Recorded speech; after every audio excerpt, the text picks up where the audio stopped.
Hey everyone, and welcome to our deep dive today. Mm-hmm. We're going to be tackling a topic that really, I think, affects all of us. Yeah. Mental health myths. Oh, yeah. These are the misconceptions, those sort of like, Right. those little pieces of bad advice that hang around. Mm-hmm. And today we're diving into some video outlines and some in-depth explanations Okay. to like really kind of bust these myths wide open Love it. and, really get a better understanding of what mental health is all about. Absolutely. And get this, Okay. nearly 1 in 5 adults experience mental illness every year. Wow. So that's a lot more common than we think. It is. So we're going to unpack why believing in those myths can actually do harm. Yeah. That's a great point because they can be real roadblocks, Yeah. preventing people from getting the help and support that they need. Yeah. And it all starts with understanding how widespread these issues really are. Right. It's not about other people. It's about all of us. Exactly. Yeah. So first up, we've got this myth that mental health issues are rare. Oh, yeah. Like it's this exclusive club that nobody wants to join. Right. Right. But that stat that we just talked about, Yeah. 1 in 5 adults, Uh-huh. blows that out of the water. Completely. Yeah. It's almost like this thinking, Yeah. if I don't see it, it doesn't exist. Yeah. But the reality is mental health challenges are just part of being human. Yeah. Just like, we have our physical ups and downs. Totally. We have our mental ups and downs as well. Exactly. And then there's this whole, mental illness equals weakness thing. Oh, gosh. Our sources make it really clear that it's not about being weak. Yeah. It's about a whole bunch of factors Yeah. coming together. Yeah. It's your genes, your brain chemistry, what's happening in your life. Absolutely. It's like, think of it this way. Okay. Your brain is like a computer. Okay. It's got its hardware, right? Yeah. That's the genetics you're born with. Okay. And then it's got its software, all those experiences that you download along the way. I like that. And sometimes that system glitches. Yeah. Right? And it's not because you're weak. Right. It's because maybe you need a software update Yeah. or some tech support, Right. like therapy. I love that analogy. It's Yeah. like, blaming someone for their computer crashing when it could be a virus or a faulty hard drive. Exactly. Like, it makes zero sense. Makes no sense. And speaking of things that don't make sense, Okay. there's this myth that mental health struggles aren't real illnesses, Right. but just like a physical illness can like knock you off your feet. Mm-hmm. Mental health conditions can be just as powerful. Absolutely. If you break your leg, Yeah. nobody tells you to just walk it off. Right. But when it comes to mental health, there's this expectation that you should just snap out of it. Oh, yeah. Our sources are very clear that mental health often needs consistent strategies, Mhm. professional support, Yeah. maybe therapy or medication, Yeah. just like managing a physical health condition. It's like telling someone with a heart condition, Right. like, come on, just pump harder. Yeah, exactly. It's absurd. Well, You need treatment and time and support, Absolutely. not judgment. Not judgment. And that leads us to another myth, Yeah. that therapy and meds are only for extreme cases. Right. Like you have to reach some, Yeah. dramatic breaking point before you're allowed to seek help. Right. But think of it this way. Okay. Some people take daily vitamins to stay healthy, Right. while others need surgery for serious conditions. Yeah. Mental health care is just as diverse. Totally. Yeah, It's finding what works for you, Uh-huh. just like any health journey. exactly. And that brings into this myth Okay. that talking about mental health somehow makes it worse. Like it's this contagious thing. You have to keep hush-hush. Right. But what's fascinating is that the opposite is true. It is, yeah. Imagine carrying a heavy secret. Doesn't it make it feel bigger and scarier? It does. Mental health can be like that. Uh-huh. Sharing can feel vulnerable, Yeah. but it lets the light in. Hmm. So the problem doesn't fester in the dark. I love that. And plus, you might be surprised by how many people relate and offer support. That's true, too. Our sources hit the nail on the head. Yeah. Silence breeds shame, Mm-hmm. but talking creates space for understanding and support. I like that a lot. It's not just about getting help, it's about changing the entire conversation around mental health. Yes, and that's important because Yeah. it's not just adults who need this support. There's this harmful myth out there Yeah. that kids are somehow immune to mental health challenges. Right. But think about it. Their brains are still developing. Yeah. They're facing all sorts of new pressures and experiences. Exactly. Yeah. So, Our sources really emphasize how crucial early intervention is for kids and teens. It really is. It's like, if a kid's struggling in school, we give them extra help. Right. We don't just say, try harder, kiddos. Right. The same goes for mental health. Exactly. Recognizing and addressing it early can make a huge difference. It can. Yeah, in a child's life. Okay, let's dive into a myth that's particularly sticky and dangerous. Okay.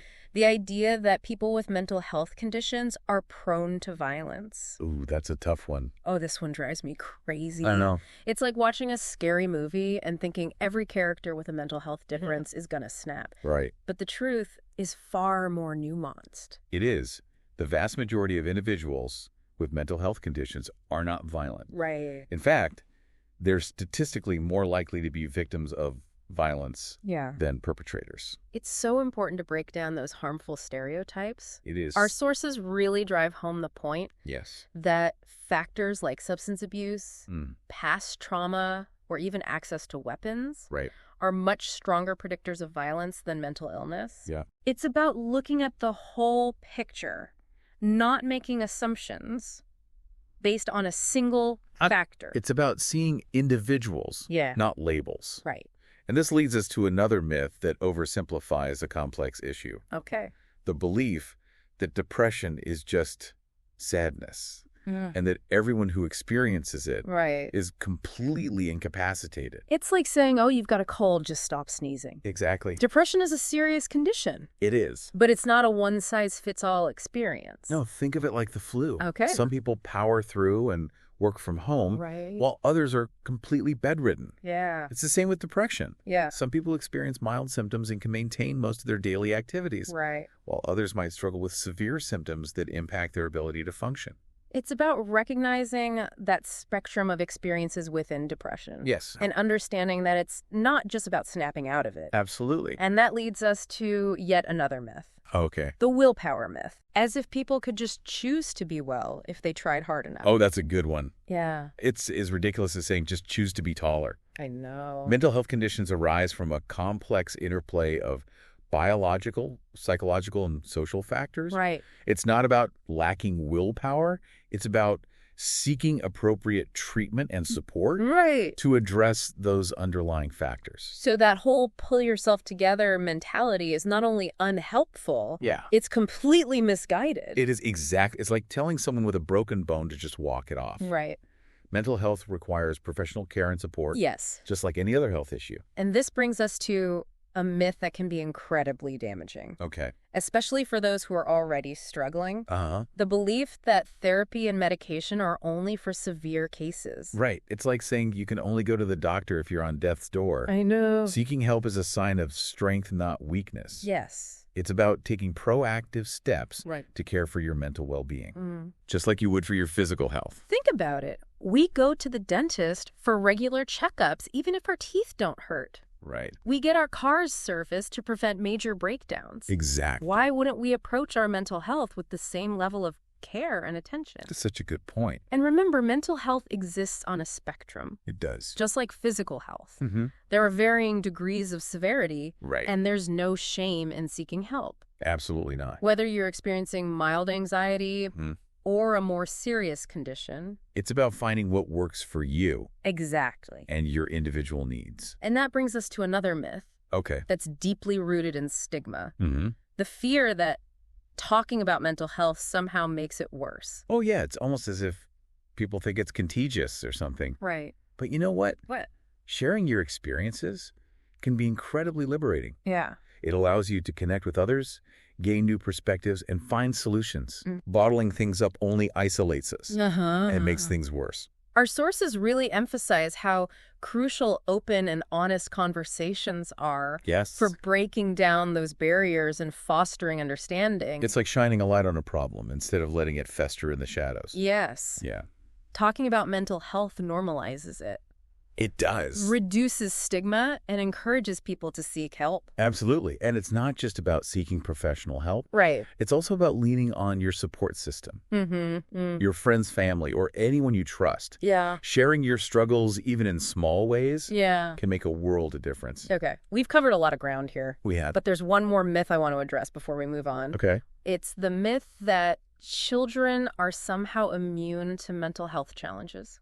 Oh, yeah. As if their little brains are somehow protected from stress, right, anxiety, or any other mental health issues. Unfortunately, that's just not true. Kids' brains are still developing, and they're constantly navigating new experiences and challenges, Right. just like adults. Exactly. And while some level of anxiety or worry is normal for kids, there's a difference between typical childhood anxieties and mental health conditions that require professional attention. Right. Sources are crystal clear on this. Yeah. Early intervention is critical for children and adolescents struggling with their mental health. It is. Recognizing and addressing these issues early on can set them up for a lifetime of well-being. Absolutely. It's like if a child is struggling academically, Right. we provide them with extra support and tutoring. Right. We don't just tell them to try harder. Right. The same principle applies to mental health. Exactly.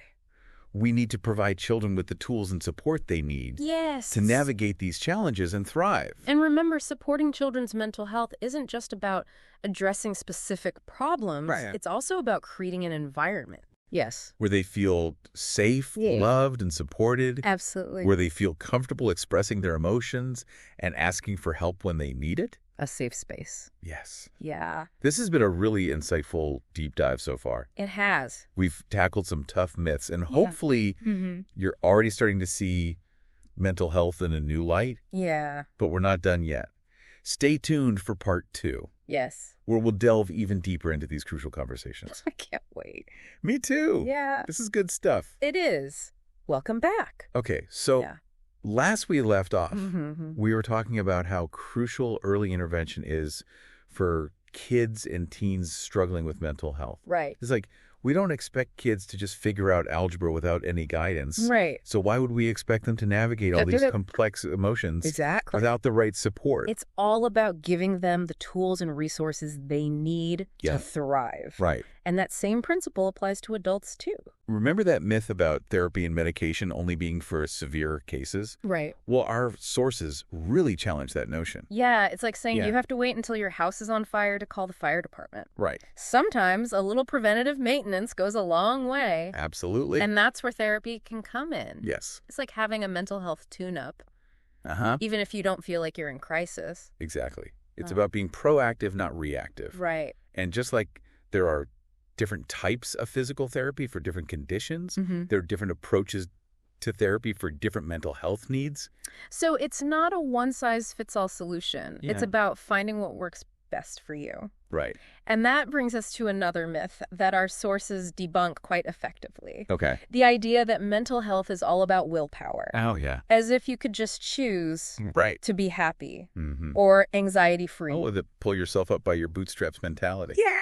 So pervasive and yet so damaging. Right. Because it ignores the very real biological and chemical processes happening in our brains. It's like telling someone with diabetes to just produce more insulin. Exactly. It just doesn't work that way. It doesn't. Mental health is a complex interplay of factors. Yes. And sometimes those factors require professional intervention. Absolutely. Right. And that's where medication can be a valuable tool. It can. It's not about masking symptoms. It's about addressing the underlying chemical imbalances that can contribute to mental health conditions. It's like wearing glasses to correct your vision.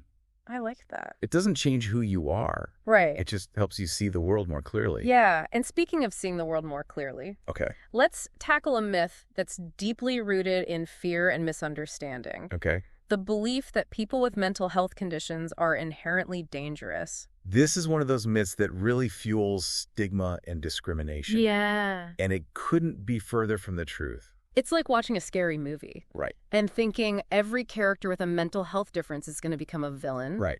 Exactly. But reality is far more nuanced.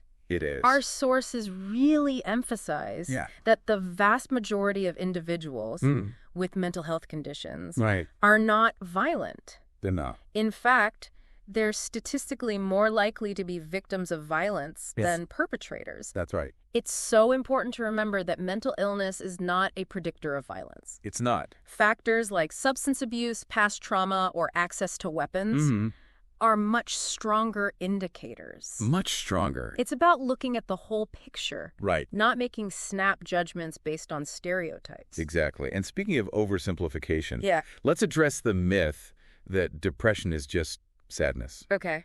And makes people completely non-functional. It's like saying a broken leg is just a limp. I like that. Depression is a serious and complex condition. It is. That can manifest in so many different ways. It's not a one-size-fits-all experience. No, it's not. Our sources really highlight the nuance here. They do. Some people might experience mild symptoms and be able to maintain most of their daily activities. Right. While others might struggle with severe symptoms that impact their ability to function. It's about recognizing that everyone's experience with depression is unique. Right. And just because someone might appear functional on the outside doesn't mean they're not struggling internally. Absolutely. And just like with any illness, early intervention and treatment can make a world of difference. It can. It's about seeking support when you need it. Yes. And not suffering in silence. Absolutely. Which brings us to another myth that can be especially isolating. Okay. The idea that talking about mental health makes it worse. Oh, yeah. This is a classic case of sweeping things under the rug. Yeah. But as we all know, dust bunnies don't just disappear on their own. Right, exactly. And mental health struggles are the same way. Keeping them bottled up only magnifies them. Exactly. Our sources really stress the importance of open and honest conversations about mental health. Absolutely. It's about creating a culture where people feel comfortable expressing their emotions, seeking help, and supporting one another. It's like saying, hey, we're all human. Yeah. We all go through stuff. Yeah. Let's talk about it, normalize it, and break down these barriers of shame and secrecy. Exactly. Yeah. And that brings us to a myth that's particularly important to address. Okay. The belief that children don't experience mental health challenges. Oh. As if their little worlds are somehow immune to stress, anxiety, or depression. You know, sometimes it's easy to romanticize childhood. Yeah. As this carefree, blissful time. Right. But the reality is... kids' brains are still developing. Yeah. And they're constantly navigating new experiences and challenges just like adults. It's true. And while some level of anxiety or worry is normal for kids, there's a difference between typical childhood anxieties and mental health conditions that require professional attention. Right. Our sources really highlight the importance of recognizing those signs early on. It's so important. It's about paying attention to changes in behavior, mood, or academic performance. Yeah. It's about being proactive, not dismissive. And it's also about creating an environment where kids feel safe and supported. Yeah. Where they feel comfortable talking about their emotions. And seeking help when they need it. It's about shifting the culture from toughen up to let's talk about it. Yes. And that shift benefits everyone, not just kids. That's right. Because when we normalize conversations about mental health, we create a more compassionate and understanding world. We do. For everyone. Absolutely. It's about creating a world where seeking help is seen as a sign of strength, not weakness. Yes. A world where mental well-being is prioritized alongside physical health. And that's what this deep dive is all about. Empowering ourselves and each other. With knowledge, empathy, and the courage to challenge these harmful myths. Because when we break down these barriers, we create space for healing connection and ultimately a more mentally healthy society. All right, so we're back. Back for more myth-busting. More myth-busting. Yeah. This has been quite a journey. It has been a lot to unpack. We've been digging deep, challenging those common sense ideas that turn out to be anything but. Yeah, it's amazing how much misinformation is out there. Lurking in the shadows of our, collective understanding of mental health. It's true. But I think, by shining a light on these myths, you're not just debunking them. We're actually rewriting the narrative. Exactly. It's like we're replacing that old dusty mental health manual with a brand new evidence-based guidebook. I love that. That's full of empathy and understanding and real-world solutions. Yes. And the best part is everyone's invited to contribute to this new guidebook. Right. It's not just about experts or professionals. Right. It's about all of us sharing our experiences, challenging stigma, and advocating for a more mentally healthy world. I like that. Okay, so let's do a quick recap of what we've kind of uncovered so far. Okay, sounds good. We talked about how mental health challenges are way more common than most people think. Remember that stat 1 in 5 adults? Yes. It's a reminder that we're all in this together. We are. And we busted that myth that mental illness is a sign of weakness. Oh, yeah. Big one. It's not about willpower or toughening up. Right. It's about a complex interplay of factors that sometimes require professional support. And we also tackled that really harmful myth. Yes. That people with mental health conditions are dangerous. Oh, yeah. The truth is they're far more likely to be victims of violence than perpetrators. Right. It's about seeing individuals, not labels. Exactly. And we dug deep into the complexities of depression, showing that it's far more than just feeling sad. It's a serious condition that can impact people in so many different ways. So many different ways. We challenged the idea that therapy and medication are only for extreme cases, highlighting that mental health care is just as diverse as physical health care. It is. Sometimes a little preventative maintenance can make a world of difference. It can. And we stress the importance of talking openly and honestly about mental health. Yes. Remember, sharing your struggles, even in small ways, can be incredibly liberating. It's true. And help break down those barriers of shame and secrecy. Absolutely. Now, before we wrap up this deep dive, okay, there's one more crucial point I want to emphasize. Okay, let's hear it. It's something that came up in our sources again and again. Okay. The power of early intervention. Yes. Especially for children and teens. So important. Kids aren't immune to mental health challenges. Their brains are still developing. And they're constantly navigating new experiences and emotions. All the time. It's our job as adults to create a supportive environment where they feel safe expressing themselves and seeking help when they need it. Absolutely. It's about shifting the conversation from toughen up to let's talk about it. Love it. It's about recognizing that mental health is just as important as physical health. And that early intervention can make a world of difference. It can. So as we wrap up this deep dive, here's a final thought-provoking question for you. Okay, I'm ready. Think back to the myths we've debunked today. Which ones resonated with you the most? Yeah. Which ones have you maybe even believed yourself or heard repeated in your own circles? Yeah, good question. And more importantly, what can you do to challenge those myths? Maybe it's starting a conversation with a friend or family member. Right. Maybe it's sharing some of the insights you've gained from this deep dive. Yeah. Or maybe it's simply being more mindful of the language you use when talking about mental health. I love that. Remember, small actions can have a ripple effect. By challenging these myths, promoting understanding, and advocating for mental well-being. Absolutely. We can all contribute to a more compassionate and supportive world. We can. Thanks for joining us on this deep dive into mental health myths. Yeah, this was great. Remember, knowledge is power. It is. And together we can create a world where mental health is no longer a taboo topic, but a priority for everyone. Absolutely. I think that's a great place to end it. I agree.